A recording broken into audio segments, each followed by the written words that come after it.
So guys, welcome back to the channel, and I have another review for you. This one right here is going to be the Skullcandy Icon 180s. Now, they're about $50 online. I actually got mine for $27.99 at Burlington Coat Factory, so it's dirt cheap. They do have some features, not too many, but it's good enough for the average person that just wants a headset that works. Microphones aren't bad, music quality isn't bad. Fit and feel is more so catered to the person that prefers smaller eared headphones. I'm not a fan of it, and I'm going to show that off in the video that I'm not a fan of that. But outside of that, these headphones actually perform very well for the amount of time that I reviewed them. So quick specs, you have 50 hours of battery life.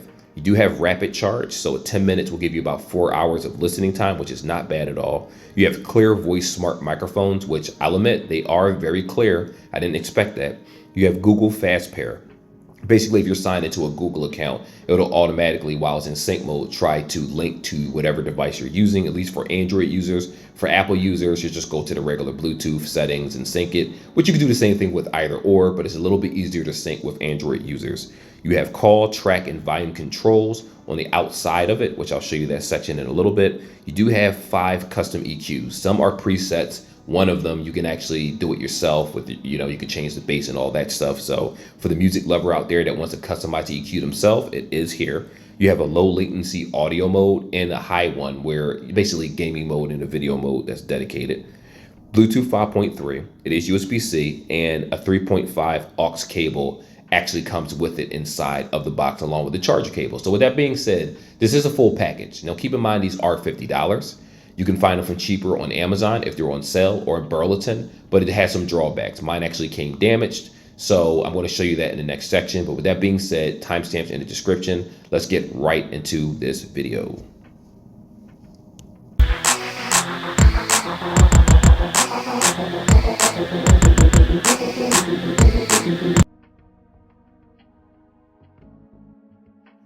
So I do have to say I like the design of these particular headphones, but you could definitely tell that they cut a lot of corners with them. Now, for starters, the pair that I got is actually damaged. Part of the cuff is, where is it at? Right here. As you can see, the inside of the headset, you're not supposed to be able to see the inside of that. It was probably just shipped with an issue when it went to the Burlington store that I purchased it from.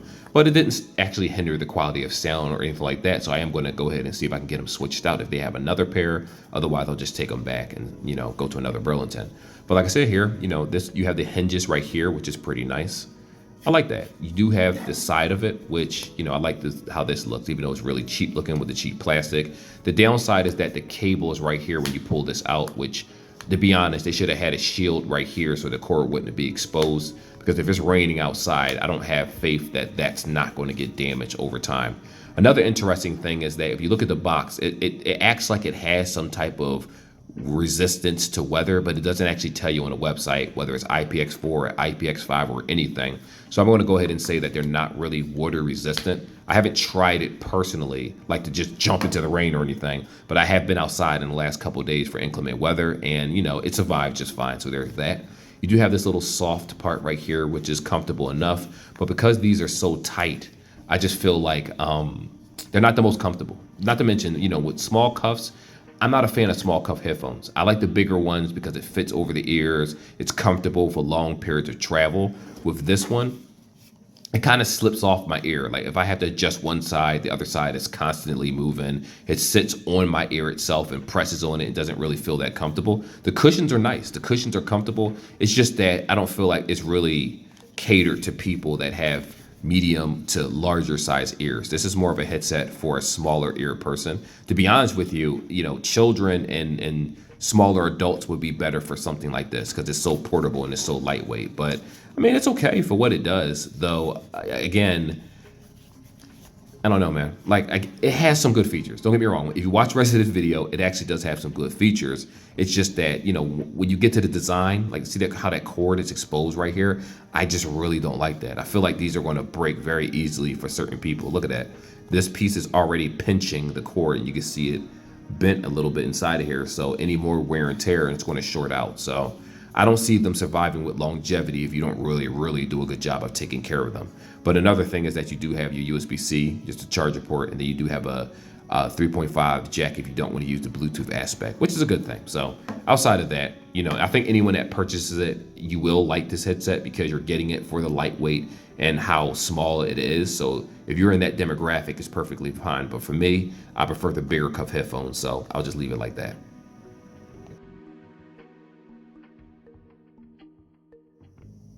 So in order to sync the buds, this power button right here, you would just hold it. It'll actually say power on, a little voice prompt. And from here, I do apologize. It actually stopped the video. It was trying to do Google Fast Pair. If you sign into like a Google email, it's going to try to link the headset to your email. Otherwise, you would manually go to Bluetooth and settings in order to sync it. And we're going to do that in a moment. So with that being said, as long as the headset is right here like this, keep it in pairing mode. And I'm going to show you guys how to actually sync it. So from here, all we got to do is go to the settings of the device, like I mentioned earlier, Bluetooth right here, go to Bluetooth. You're going to see icon 180. That's what they're going to be called. Go ahead and tap that. It's going to ask you to pair depending on what type of device you're using. All right, and it's currently connected to the device. Good to go. So just in case you're wondering, this button right here does everything from power on to also changing the volume up and down and switching through the songs. So we're going to go over it with you right now. So if you hold this button for a couple seconds, it's actually going to power the device in. You would press this button and it clicks in. You would also hold it for a couple seconds to power down the device. Now, if you want to turn the volume up, this knob, you would just press this knob up once. If you want volume down, same thing. You just press down for volume down. If you want to go to the next song or forward or backwards, that's left and right, similar to a controller, up, down, left, and right. Those are the controls. And if you're answering calls, you would press once to answer. And if you want to reject or end the call, you would just tap it again for a second time and it just turns off everything. Not turns off everything, but it'll hang up the phone call or reject the phone call, which is pretty useful. So with that being said, I do like the touch controls on this. It's actually very responsive and easy to use. I know some people would say, well, you won't be able to see it while it's on your head, but as long as you know the difference between up, down, left, and right, you should have no issues with the actual controls. I like to see more headphones with this little knob. That's nice to have instead of touch controls.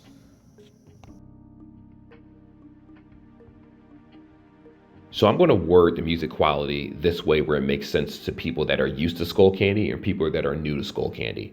This is like the entry level of Skullcandy headphones. The bass isn't bad at all. It's not as booming as the Crushers or anything like that, but the price point is dramatically different too. At $49.99, that's the original price tag for these, the bass isn't heavy enough where it overpowers any vocals or anything like that. Like the vocals actually sound pretty good on here. Even when a bunch of instruments like pianos and cellos and little things and bass line was being played in the background, all of that was very pronounced. The only downside I'll say is that it didn't sound like it was like HD, hi-fi, LDAC qualities. These don't have LDAC in them. Now, does that matter at the end of the day? No, because I think that the sound profile is good enough. If you play classical music, it comes out pretty well. You will notice, though, I'm not going to say that there's a grainy effect, but you can definitely tell, like if you're coming from AirPods or Galaxy Buds or just like any overhead headset Sennheisers, like the higher end brands, you are going to notice that the sound profile isn't as clear and sharp when it comes to music quality.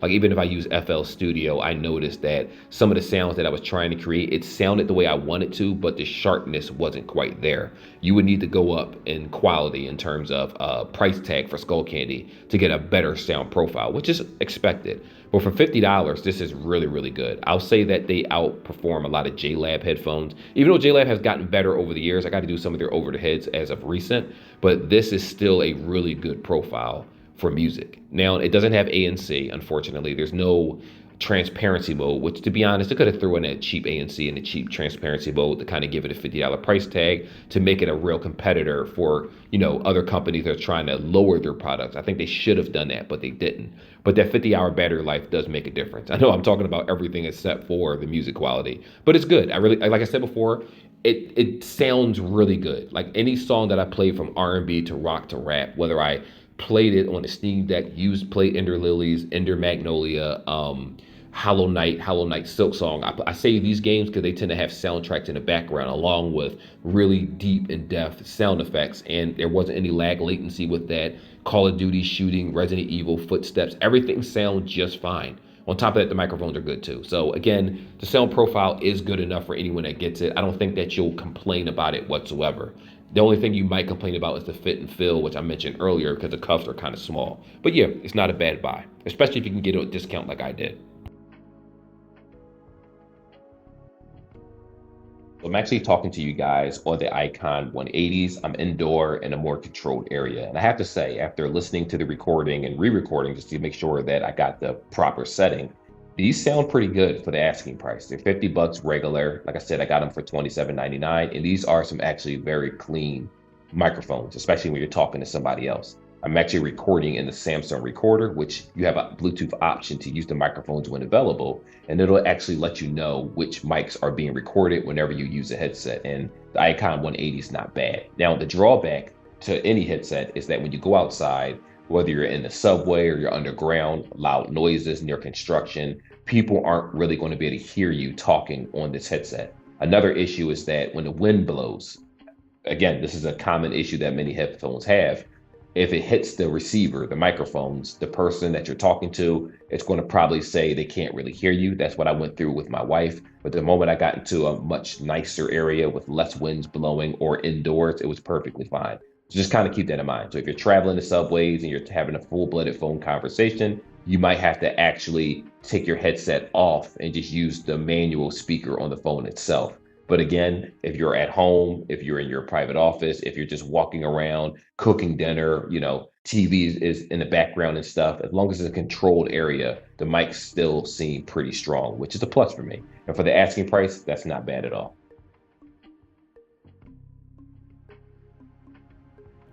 So once you sign into the application, well, technically the application is absolutely free. You do have this little cogwheel in the top right-hand corner, which doesn't really do much, if I'm being honest with you. It just takes you to push notifications, terms of use, and a privacy policy. So you'll tap that cogwheel again, and it'll take you back to the main setting for your headset. So firmware version is 1.1.0.0. I didn't see any updates or anything, so that's what you get. You do have the option to register your product. I just pressed dismiss right now, but I wanted to show you that because it is a new product. 71% is the battery life. It'll show you in the application, it'll show you the actual battery life of the current headset. And you do have the option of turning the volume up and down from here if you don't want to actually use the knob itself. But 9 times out of 10, you're going to use the knob because it's actually very easy to use. Now from there, you have the equalizers. It's not many. You have music, podcast, bass boost, and then you have custom right here. And custom is actually customizable where you can switch it however you want. My suggestion is to kind of just tweak it and figure out what it is to your best liking. This is for the music head right here that really wants to do that. But when you first get these buds, they're going to automatically be on music. So keep that in mind. Down here, you have a low latency audio, which is basically a video or gaming mode. Now, me personally, I haven't really noticed much of a difference when using that part of the application, but my wife uses it to watch Netflix and Grey's Anatomy and stuff. Like she's binge watching that show. I hate that show, but she's binge watching it. And what I'll say is that for her, she said that she didn't really notice a difference because she's not a music head. So for the average person, whether you use it in low latency audio on or off, I don't think you're going to really notice a dramatic difference. Like even when I play games like Ender Lilies and, I use it for my Steam Deck because it does have multi-point. Again, I didn't really notice a dramatic change in the quality of sound. It's fine the way that it is. Also, you do have the option for multi-point pairing right here, which will walk you through how to actually use the pairing option, which is super easy. You can toggle it on and off. I don't know why you would toggle it off because it's not like it's going to automatically put itself in pairing mode if you're already connected to your device. So kind of keep that in mind. But yeah, there's nothing else really to this application outside of that. You have the clear mic. It just talks to you about it and explains to you what it is. Doesn't actually toggle any settings. At the bottom of the screen, you have the little Skullcandy setting right here along with the inbox. And it's not much to this application. It's pretty bare bones basic, if I'm being completely honest with you. But again, it gets to the point. It does what you need to do. Unfortunately, you can't configure what the buttons actually do in terms of clicks. But again, you have that knob, that volume knob, which pretty much solves the entire problem in itself. So with that being said, this is the full customization. Make sure that you do download the application, the Skullcandy application, when you get these buds so that you can take advantage of what it has to offer. So I'm going to be honest with you. I like these headphones. They work very well. The music quality is good. The microphone quality is very good. They do have minor drawbacks. Like for me, I feel like the cups are a little bit too small. They don't have active noise cancellation or transparency mode, and I don't think the average person even cares about that. They just want something that works outside the box and you're good to go. And I did mention, or maybe I didn't mention, this does have multi-point. In addition to that, it also has app support, so you can change the equalizer. So it's a full package for $50. I do think that they're worth 50 bucks. I think they're really good. Now, outside again of the fit and feel, which is the only thing that kind of has me on the ropes, is that because these cuffs are so small, smaller ear people are going to prefer these. If you have bigger ears and you're used to the cushions that cover your entire earlobe, then it's going to work better for you. Another thing is normally headphones this size are for the kid market. And, you know, this actually came damaged in case you skipped to this part, so I had to get them switched out at Burlington. Yeah, I don't understand that part. But like I said, you can tell just how cheaply made this actually is. Like when you start using them, there's no like IP rating, so you do have to kind of be careful of that. And I mentioned this earlier that the cord looks like it's pinching in the inside on certain parts. But yeah, outside of that, it's not bad, but I don't know how long they're really going to last. Even if you're careful with them, they just look like they're cheaply crafted, if I'm being honest with you. But yeah, that's about it. Like and subscribe like always, guys. Hopefully this review helps you. My suggestion is to look at other reviews if they exist on YouTube, because not every product is being reviewed. I think I might have found another review or two on Amazon, not Amazon, on YouTube, but you know, hopefully mine pops up too. Anyway, like and subscribe like always, and I will see you all in the next video. Till then, take care. Peace, God bless, and be safe.